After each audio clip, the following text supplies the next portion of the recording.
Dan pemirsa, untuk mengetahui informasi terkini dari sidang perdana pra-peradilan Jero Wacik, kita bergabung bersama reporter Riyad Nur Hidayat dan juru kamera Abdullah Hoirudin. Iya, Riyad, bagaimana jalannya sidang pra-peradilan Jero Wacik siang ini? Baik, Carlos dan juga pemirsa, hingga saat ini kasus atau sidang pra-peradilan dengan tersangka Jero Wacik masih berlangsung di Pengadilan Negeri Jakarta Selatan. Namun hingga saat ini kami belum melihat dari Jero Wacik ini datang ke Pengadilan Negeri Jakarta Selatan untuk menghadiri sidang pra-peradilan perdananya. Adapun sidang tadi sudah dimulai sejak pukul 10 dengan agenda pertama adalah mengumpulkan berkas-berkas administrasi persidangan seperti surat kuasa hukum dari Komisi Pemberantasan Korupsi. Setelah itu, sidang dilanjutkan dengan pembacaan agenda pra-peradilan oleh kuasa hukum Jero Wacik yang dipimpin oleh Hinca Panjaitan. Selaku hakim yang memimpin pada pra-peradilan hari ini adalah hakim tunggal yaitu Sihar Purba dan dihadiri oleh kuasa hukum KPK dan juga Jero Wacik. Seperti sebelumnya bahwa kasus pra-peradilan ini sempat terhenti atau ditunda oleh hakim Sihar Purba karena pada pengadilan pertama tidak dihadiri oleh kuasa hukum dari Komisi Pemberantasan Korupsi. Dan saat ini sedang dibacakan jawaban dari kasus pra-peradilan Jero Wacik oleh kuasa hukum Komisi Pemberantasan Korupsi. Dari hasil korupsi yang disangkakan oleh Jero Wacik ini, KPK melansir setidaknya ada 7 miliar rupiah yang dialami kerugian negara dengan tersangka Jero Wacik.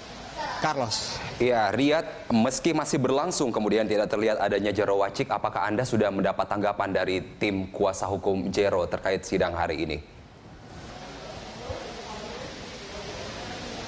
Ya baik, Carlos dan juga pemirsa, memang tadi saya sempat mendengarkan pembelaan dari kuasa hukum Jero Wacik dan setidaknya ada beberapa poin yang diutarakan oleh kuasa hukumnya. Yang pertama adalah tersangka atau penetapan Jero Wacik sebagai tersangka sangat bermuatan dengan politis dan juga ditetapkannya Jero Wacik sebagai tersangka tidak disetujui atau tidak dipenuhi prosedur-prosedur hukum yang berlaku, yaitu produk hukum yang tertulis. KPK malah menetapkan kasus Jero Wacik sebagai tersangka melalui media konferensi pers, melalui media massa, dan ini melanggar undang-undang.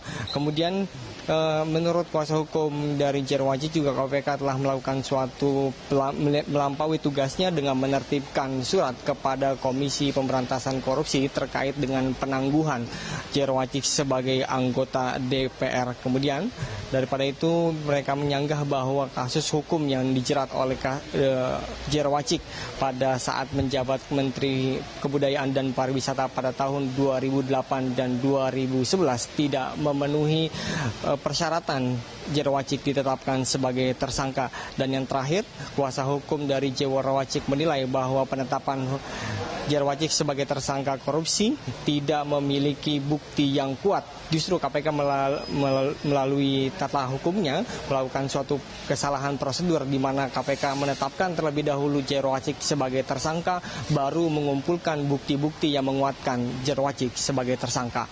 Carlos. Ya, penetapannya sebagai tersangka bermuatan politis adalah pembelaan dari Jero Wacik di sidang pra-peradilan di Pengadilan Negeri Jakarta Selatan. Terima kasih Riyad atas laporan Anda. Reporter Riyad Nur Hidayat dan juru kamera Abdullah Hoirudin melaporkan langsung dari Pengadilan Negeri Jakarta Selatan.